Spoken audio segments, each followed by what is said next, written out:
আমরা এই তো পপায়া ভিলেজে চলে আসছি। তো আমরা তো অনলাইনে টিকিট কাটতে পারি নাই, তো দেখা যাক এখানে স্পটে আমরা টিকিট পাই কিনা। তো সুমন গেছে হচ্ছে টিকিট কাটতে। রেস্টুরেন্ট পড়তে হবে। It's a pretty green one. এখানে হচ্ছে কত কস্ট লাগছে এটা বলি, যে 2 জনের আমাদের অ্যাডাল্ট এবং 2 বাচ্চা মিলে হচ্ছে আমাদের 64 ইউরোর মতো লাগছে। যদিও অ্যামাউন্টটা একটু বেশি, তারপরও আই থিঙ্ক ওয়ার্থফুল হবে। ছোট্ট করে পপাই ভিলেজের একটু বিবরণ আপনাদেরকে আমি দিচ্ছি। পপাই ভিলেজটা বেসিক্যালি হচ্ছে একটা মুভি থিয়েটার এবং এই পপাই ভিলেজটা করা হয়েছিল পপাই কার্টুন থেকে। তো আমাদের জেনারেশনের কিন্তু আমরা যারা আছি সবাই কিন্তু কম বেশি পপাই কার্টুনটা দেখেছি, যেটা হচ্ছে পালং শাক খেয়ে যে অনেক বেশি শক্তিশালী হয়ে যায় এরকম আর কি কার্টুনটা। তো সেই কার্টুনের ভিত্তি করেই হচ্ছে 1980 সালে হচ্ছে একটা মুভি করা হয়েছিল এবং সেই মুভিটার জন্য এই স্টুডিওটা বানিয়েছিল।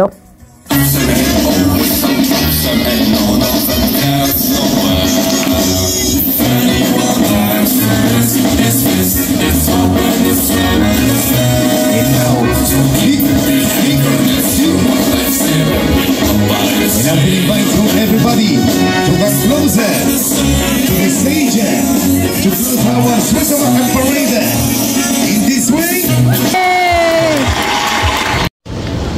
এখানে হচ্ছে যে বিচের ওখানে বিচও করা আছে, যেখানে পানিতে নামতে পারবে যারা নামতে চায়, এবং এখানে একটু দেখা যাচ্ছে ওয়াটার স্পোর্টসের মতো আছে। এখানে আসলে সারা দিনই কোনো না কোনো আপনি হচ্ছে অ্যাক্টিভিটিস পেয়েই যাবেন। যেমন এইখানে পপাই হচ্ছে সবাইকে অ্যানাউন্স করছে যে কে কে এই গেমটা খেলতে চায়।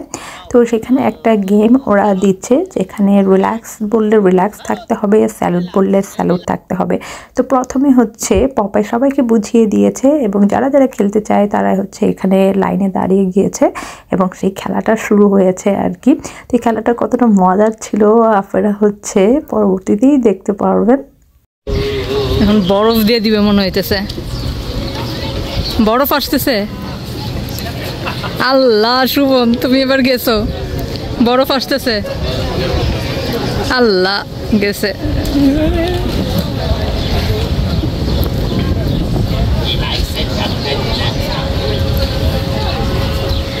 সাদের কাছে যাচ্ছে। Ice resistance. Ice resistance.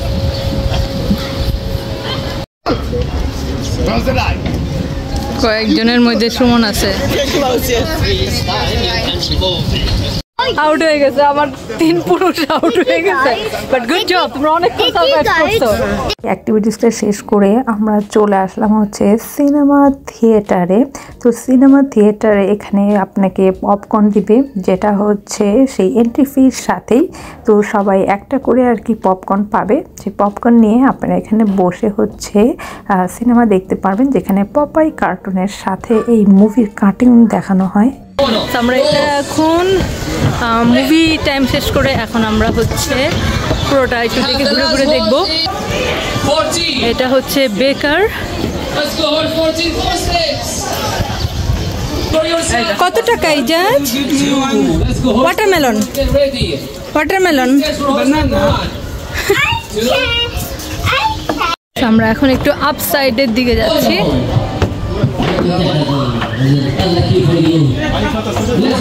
এখানে কাঠের গেম।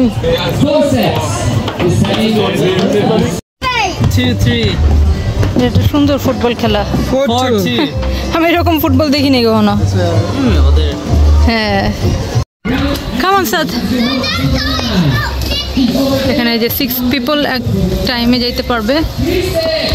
এটা কিন্তু পুরা ছাদের উপরে আপ সাইড থেকে পুরো ভিউটা দেখা যাচ্ছে। স্যার দেখো,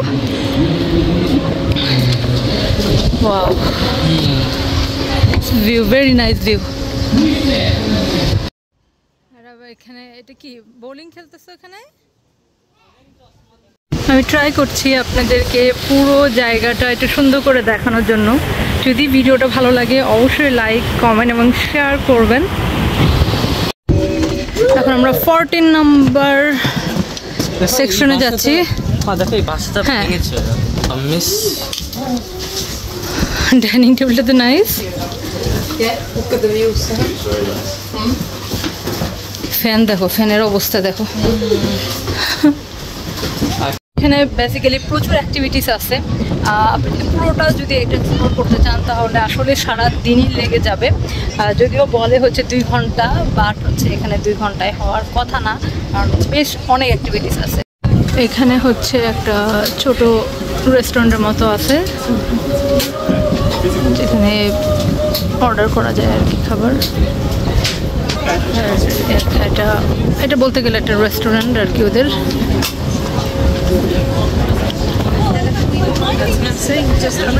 আমরা এখানে একটু পিজা খাবো, খেয়ে তারপর আমরা ওই যে বিচে আবার লকার্স আছে, বাট লকার্স এখানে 6 পাউন্ড দেখাইতেছে। এখন আমরা হচ্ছে বিচ এরিয়ার দিকে যাচ্ছি।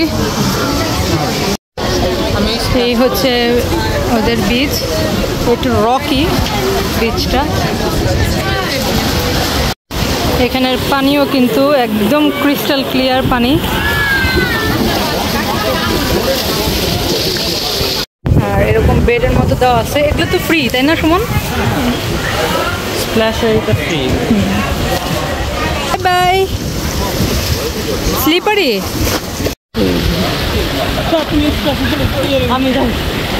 তুমি সুইমিং করে স্প্ল্যাশে যাও। দেখো ফিশের মতো সুইমিং করছে। হেঁটে আসতে পারো না? হেঁটে নিলে আমি নিয়ে যেতাম। সাত যাইতেছে এই জাজকে নিয়ে এই ছোট একটা যে ফিচ আছে এই জায়গায় নিয়ে আসা হইলো, কারণ ওইখানে ও যাইতে পারবে না। এই বিচটা কিন্তু বেশ রকি একটা বিচ।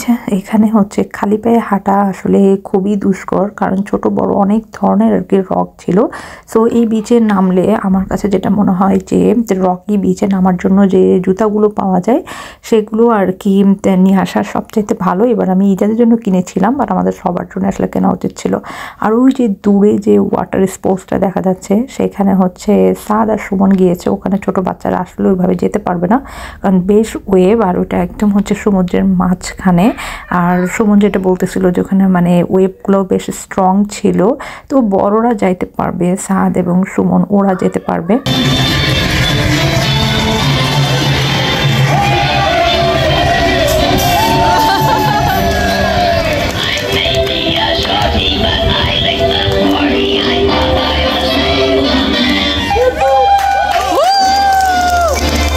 এই টাইমটাতে আমরা পুরো আমাদের সেই দিনের প্রায় আর কি লাস্ট মোমেন্টের দিকে চলে আসছি। তারপরও ইজাজকে স্প্ল্যাশ এরিয়া যাচ্ছিলাম, বিকজ আমাদের ইচ্ছাই ছিল যে পুরো জায়গাটা আমরা এক্সপ্লোর করব। তো বাচ্চাদের নিয়ে স্প্ল্যাশ এরিয়াতে নিয়ে গেলাম। এই ছোট স্প্ল্যাশ এরিয়া পেয়েও ইজাজ খুবই খুশি। সারাদিন ধরে পানির মধ্যে, তখনও সে হচ্ছে পানির মধ্যে আর কি ছিল, এবং একটা সাইডে বড়দের জন্য সুইমিং পুলের মতো ছিল, যেটা ডিপ খুব বেশি আর কি ছিল না। হেঁটেই আর কি পুরোটাই সুইমিং পুল ঘোরা গেছে, কিন্তু এটা আমার জন্য ভালো হয়েছে আর কি। তো এগুলো শেষ করে আমরা চেঞ্জ করে এখানে হচ্ছে আমরা গলফ খেলতে আসছি। তখন একদম সানসেট টাইম হয়ে গেছে, আর আমার প্ল্যান ছিল একটু সানসেট দেখবো, কিন্তু এদের আর কি খেলা থেকে উঠানো যাচ্ছিল না। আমি যে বের হয়ে গেলাম, এগুলা এখনো ভিতরে আছে। আমি একটু সানসেটটা দেখবো ওই সাইড থেকে, দেখি আমি ওইদিকে যেতে পারি কিনা, কারণ সানসেট সবাই মনে হয় এখানে সানসেট দেখার জন্য এখন ওয়েট করতেছে এই পয়েন্টটায়। এই মোমেন্টটা খুবই ম্যাজিক্যাল ছিল। এত সুন্দর সানসেট আমার লাইফে আমি অনেক দিন পরে দেখলাম। ক্যামেরায় কিছুই আনতে পারিনি। এটার যে বিউটিটা ছিল এটা অ্যামেজিং ছিল, সাথে ভিলেজটা একদমই ডিফারেন্ট লাগতেছিল, মনে হচ্ছিল অন্য একটা জগতের মতো জায়গায়। এই পাশ থেকে ভিউটা খুবই সুন্দর ছিল। যাই হোক, সেই দিন আমাদের খুবই সাকসেসফুল একটা আর কি দিন ছিল আর কি। এই পপায়া ভিলেজকে ঘিরে মাল্টায় গেলে এই জায়গাটা একদমই মিস করবেন না, ডেফিনেটলি যাবেন। আমাদের প্ল্যানের বাইরে হইলেও আমরা পরে যে আমাদের অসাধারণ লেগেছে। আর সানসেটটা তো একদমই মিস করবেন না। আর আসার সময় সেখানে বাস পেয়ে যাবেন, সেই বাসে করেই চলে আসতে পারেন। আমরাও বাসে করে চলে আসছি। তো আজকের মতো আমাদের মাল্টা ব্লগ থেকে বিদায় নিচ্ছি। এটা আমাদের শেষ ব্লগ। দেখা হচ্ছে আমাদের পরবর্তী ট্রাভেল ব্লগে। বাই।